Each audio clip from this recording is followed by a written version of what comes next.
Okay, hi everyone. So we are going to be trying a different format here for drawing our parts. Just trying to think of different ways to do this without having to rely on a whiteboard. So for this video, we're going to be looking at 13 here. And we covered this in class, but looking at it, and just for right now, we're going to be doing this. Looking at it, we have all this empty space right here in all the normal places where we would typically start. But since that's all empty space, we're going to start here in the upper left-hand corner on the front. So we're going to start right about there, okay?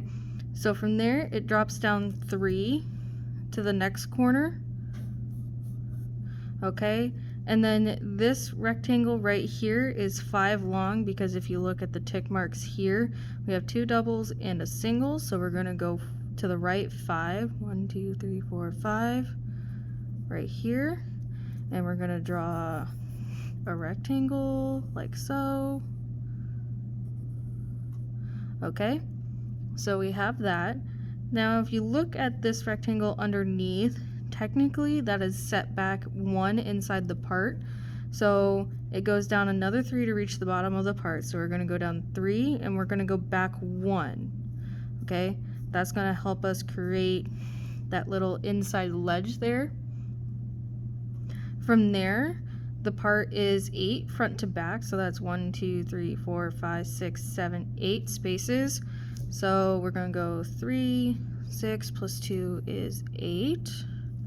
Okay, we're just going to move that up and out of the way so we can still see it. Okay, so it's going to come down like so. Okay, and then if you notice over here, we have 1, 2, 3, 4, 5, 6, 7, 8 more spaces coming forward. So we're going to bring that 3, 6 plus 2 is 8. Okay, so we're looking at that now. All right, so this inside part right here is a little weird, but if you were to bring this line forward, it would technically connect right here. Okay, I know it looks a little not straight because of I'm having to do this freehand, but let's just say this comes forward 2 in from the very front of the part.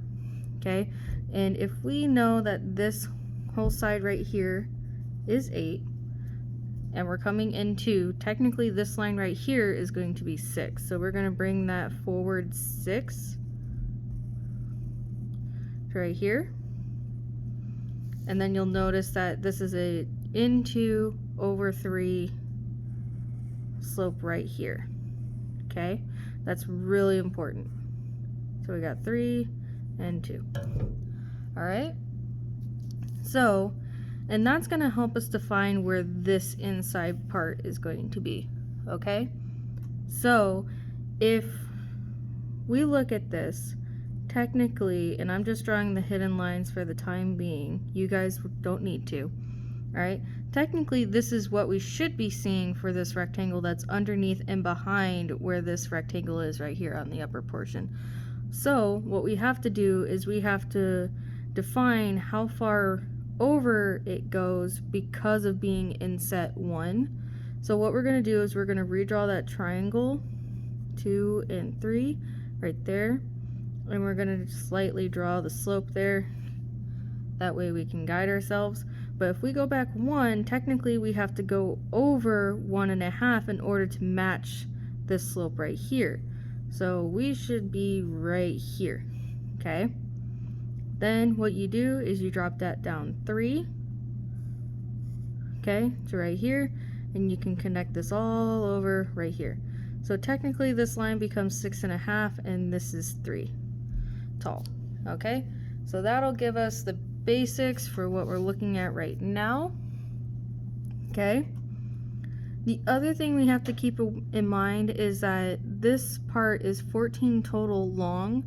Okay, and in order to find this ending right hand side, okay, where the square is, we still have to bring that corner back forward, okay, to right here in order to count to the right 14 for a total of 14 in order to find out where that square is. Okay, so what we're going to do, okay, so these are just guide points for us. I'm going to round that to 7.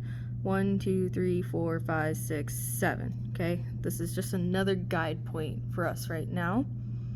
Okay, so if we look at our part, we can see that this is 3 by 3 for the square, which means that if our total front to back measurement is 8 and we have a difference of 3 that we need to use, we have to count back 5 in order to find this front corner of our square. So that's 1, 2, 3, 4, 5 right here. Okay, that's going to be where we're going to find our square. We just said that it's 3 by 3. So we're going to do this. Okay, so all that's left is we need to connect our diagonal lines. This one's going to come down 1 over 2 for that slope because it goes over 2, down 1, over 2, down 1, all that fun stuff. This line right here just coincidentally falls on an actual line. Okay, that's a good check to make sure that you are drawing this part correctly. And then this line right here is just going to come across like so. Okay, best I can do right now for the angle that I'm drawing at. So that is everything. Make sure you bring this corner forward in order to count over 5 to reach this corner. Okay, that's really important. Some of you may count straight from this corner. Make sure you bring that forward, that way you get the correct 7.5 and back 5 right here. Okay, that's really important. All right, so from there we just have to draw our circles. This one is back 2 from the front, so just going to place a little square right there. Then we have it 1 away from this edge right here. The diameter is 2 because it takes up 2 spaces, so we're looking at a square right here. From there, it's a top facing plane, so we're just going to do a left, right, front to back crosshair, and make sure you guys erase your boxes, okay? So we have that. From there, we have this circle back here, which is 1 away from the back. It is also 1 away from this edge right here. Diameter is also 2, so we have this lovely box. Left to right, front to back crosshair, draw your circle, and from there, just erase your box going around. Okay, if you guys added any of these extra lines, make sure you erase those. I'm keeping them there, that way you guys have reference for the total part. Okay, so that's it for the ISO. What we're going to do now is we're going to switch over to the ortho, and I'll be right back. Alright, here we go for the ortho. So where we're going to start is we're going to start at our bottom right hand corner. Okay, it goes up 3 from there for that first rectangle, and then another 3 up for that. The top rectangle is 5 left to right, so we're going to bring that over 5, and what you're going to end up with for right now is this flag looking shape. Okay, from there we define this bottom rectangle to be 6.5 left to right, so that's 3, 6, add a half, and then bring that up 3, and then from there bring that down and just rotate this to get better lines. Okay, so we're looking at this stacked brick situation. Okay, we know the part is total of 14 left to right, so add the half to bring it to 7, and then count 7 more. So that's 1, 2, 3, 4, 5, 6, 7 to right here. Okay, we know that the square on the right hand side is 3, so after I draw this line, I'm going to count up 3 on the very right hand side. Okay, so we're there now. What we also have to take into account for is that the upper portion of 13 right here, this is technically an 8 by 8 chunk that we've modified for this corner right here. So we have 5 already. We still have to come to the right 3 more in order to find that 8 long line on the back. So off of this corner, we're going to continue 3, Bring that over, and then what you can do from there is just connect this like so, okay? So that's what we should be seeing for right now. Now we just have to add our circles. We know the first one is 1 away from the left-hand edge here. The diameter is 2. Okay, and then you just have your center line in the middle here. Goes all the way through the part. Okay, and then our next one is 1 away from this edge right here. So we're going to have our hidden line start here. It's going to be half a block away from this object line, and then right here our object line covers the top half of our hidden line, so we'll just have the hidden line on the bottom half in the bottom rectangle, and then our center line will look like that. Okay, from there we're going to move over to our side view. So if you remember, our part's total depth is 8 front to back. Okay, so what we need to do is we need to make sure that we have plenty of space to account for this edge right here, where that's all empty space. Okay, so I'm just going to map out 8 to get me started. So that's 1, 2, 3, 4, 5, 6, 7, 8. Okay, I know that according to our drawing that we have a 3x3 square, my bad, on the right hand side here. So we're going to start with a 3x3 square. Okay, so from there we know that this inside ledge here, whoops, okay, is in 1. So technically it's going to be 7 front to back if we were just taking into account the bottom. So I'm going to bring this 1 in from that first dot we made. Okay, I'm just going to drag that over so it's a full line. Okay, then we know that this rectangle right here is 3 tall, so we're going to bring that up 3. Okay, and then according to our picture, we definitely have this overhang that we have to come back forward for, and that's going to be 1 coming forward, which is going to translate to 1 left of where we left off. Okay, from there we're going to go up another 3 because that's how tall this rectangle is right here, and then along the back side here it goes all the way up to the top of the part. So we should have something that looks like this. Okay, an awkward lopsided T with a square hanging onto it. Okay, so from there we just have to take into account our slanted face right here, which from our front view we see this line as 3 long, but from our side view we only see it as 2 long. So from the front of the part we're going to bring it over 2, and it should be a nice 1/1 slope to reach that part of the square. Okay, so now all we have to do is account for our circles, which we know that this left hand one is 2 back from the front. That's according to our ISO.